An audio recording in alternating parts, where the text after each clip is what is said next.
mailing list. It's now my pleasure to introduce our last speaker for the day, Professor Tonia Eckfeld. Tonia will be known to many of you.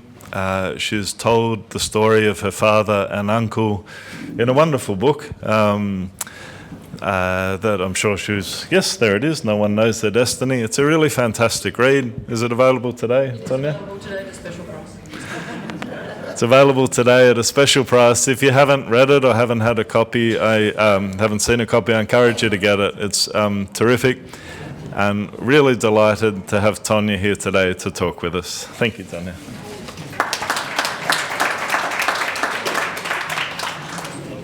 Thank you, Seamus. How's that for sound? Is that okay? Can you hear me well? Yes. Thank you, Stephen, for mentioning the book earlier, and some of you have already read my book, No One Knows Their Destiny.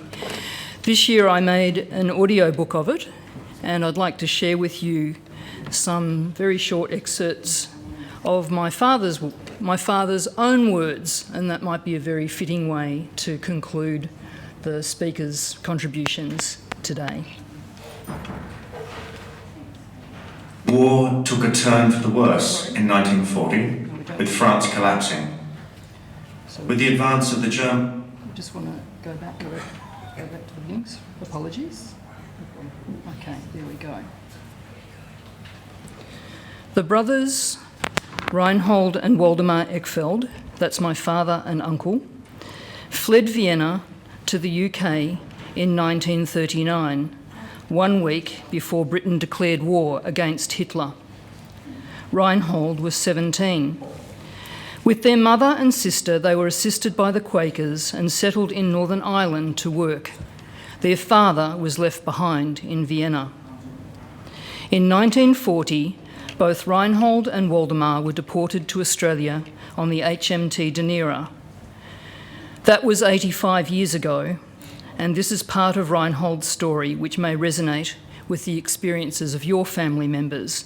And I do want to thank Lottie for reminding all of us that it's 87 years since Kristallnacht, which was the catalyst for many people fleeing Europe to the UK. On the 14th of June 1940, Churchill made a speech which determined the fate of refugees in the UK.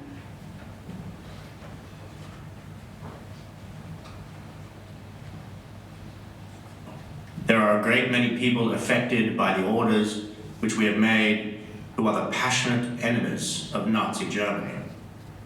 I am very sorry for them, but we cannot, at the present time and under the present stress, draw all the distinctions which we should like to do.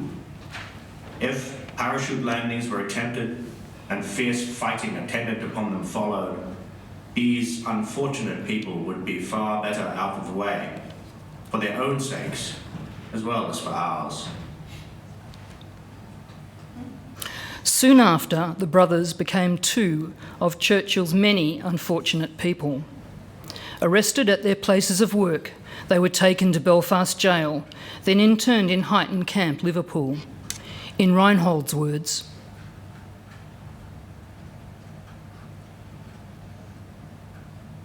War took a turn for the worse in 1940, with France collapsing. With the advance of the Germans on the Western Front in 1940, the view of the British government, which had to that point been sensible, became fearful, and things changed. The move to intern the refugees, the vast majority of Jewish or mixed Jewish descent, was born out of panic. The idea was that you couldn't trust anybody. There could be spies around, etc. And all that after we had been classified as refugee aliens months prior. And so it came that Waldemar and I were arrested and deported.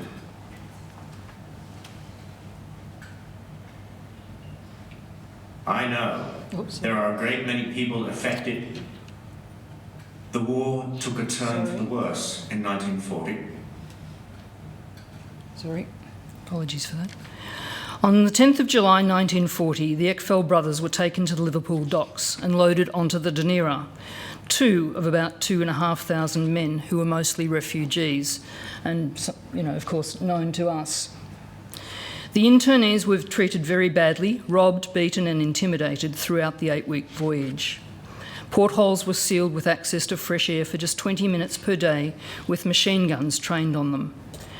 The extensive horrors have already been well documented and spoken about eloquently today by Simon. After about 1 month at sea, my uncle Waldemar had a breakdown and was moved to the ship's hospital. On arrival in Australia, the brothers were interned.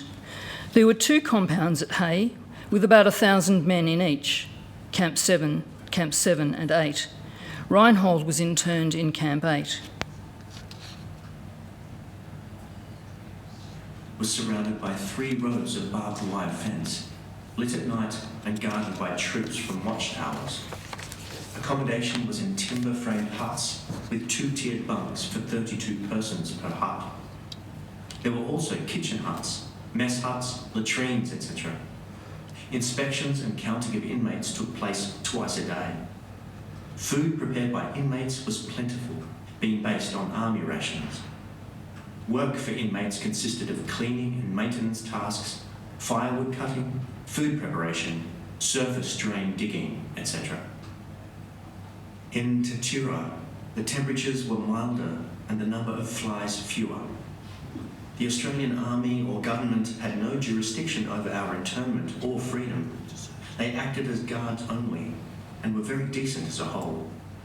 The internees provided their own staff for cooking, camp maintenance, medical treatment, educational studies, entertainments and sport.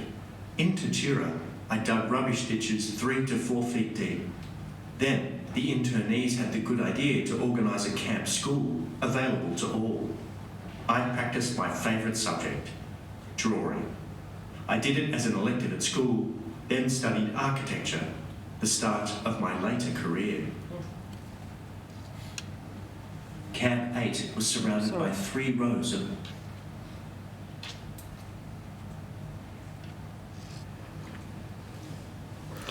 Reinhold was released from internment to join the Australian Army in March 1943. He was aged 21. He wrote a letter to his mother about his first day of freedom.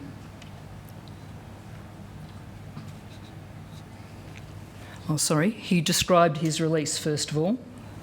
Days in Tatura camp I spent with energetic packing of suitcases, and on Friday the 5th of March I had a somewhat more substantial breakfast than usual at 7:30. As I handed in my luggage the day before, at which opportunity it had been searched in the usual way, I left the mess hut with the attaché case in my hand and went out to the gate, surrounded by all my acquaintances, shaking hands, being slapped on the shoulder, told to give regards to Mr. X and Mr. Y, requested not to forget to write about this and that, and seeing dozens of faces around me which grinned friendly. Then the sergeant came to the gate and called out 3 names and 3 numbers, one of which was mine. A few more handshakes and 3 heavy gates opened before me, each one being closed behind us before the next one was open. Looking back through the barbed wire entanglements, I saw all those men staying there, shouting and waving caps, saying to each other, "That's another 3 gone. Good luck to them. But I wonder when it will be my turn." I have stood there amongst this crowd so often that I know exactly what it feels like to see others going out and to remain behind. It makes you thoughtful if you watch a scene like that. For all those men, the leaving of the camp was not only a going back into liberty, but it was also a step into the unknown. The last 2 days in Tatura camp I spent... When Reinhold was released from internment to join the Australian Army in March 1943, he was aged 21. He wrote a letter to his mother about his first day of freedom.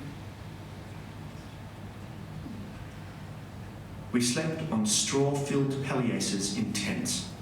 We got up at the cosy hour of 6 a.m, really 5 a.m. because of summertime, and during the morning hours we received our service uniform, khaki with digger hat, brim to be turned up on the left side, and tan-coloured boots. On the same day, from 5 p.m. till midnight, we had our first leave. For this purpose, I put on the service dress, even the top button has to be closed in order that you might get hot enough under your collar, and left my tent with squeaking boots.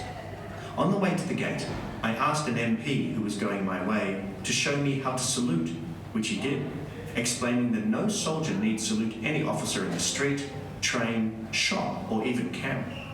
You have only got to salute if you report to an officer. I had to report only once during the... We slept on straw-filled palliaces, or even camp.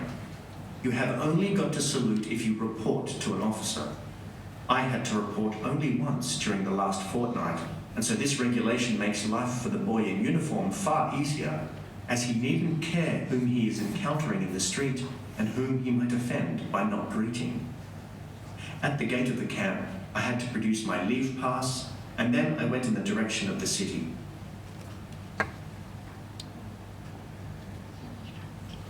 Reinhold continued his studies and became an architect.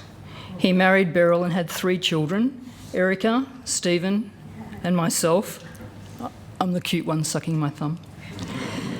And we're here today with one of his 5 grandchildren, Sarah, bringing in the next generation. In old age, Reinhold reflected on the past.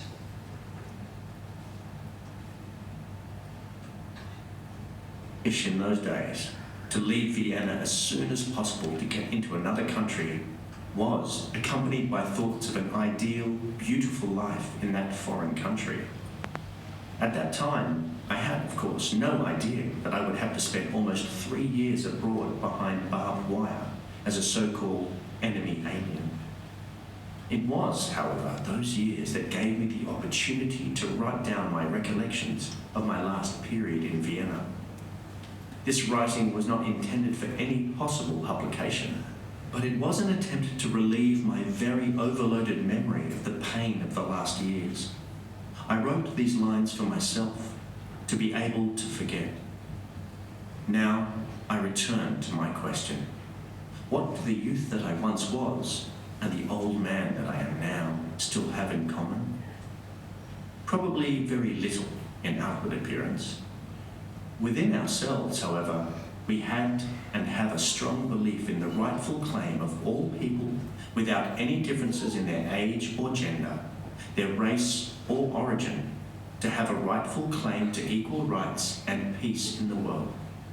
As without this, our civilization comes to an end, as it did in the years about which I wrote. My wish in those days to leave Vienna.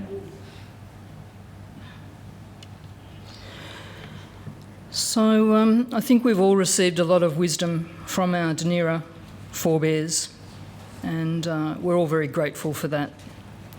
What Reinhold wrote to forget has become important so that we can remember. Thank you for listening. These are audio clips from the audiobook of No One Knows Their Destiny, and Reinhold's words were spoken by the voice actor, James Saunders. Thank you.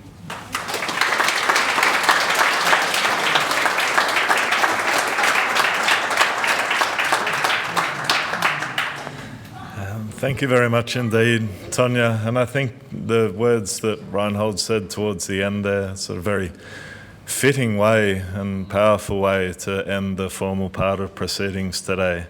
So thank you, Tonia, for the very moving contribution. Thank you.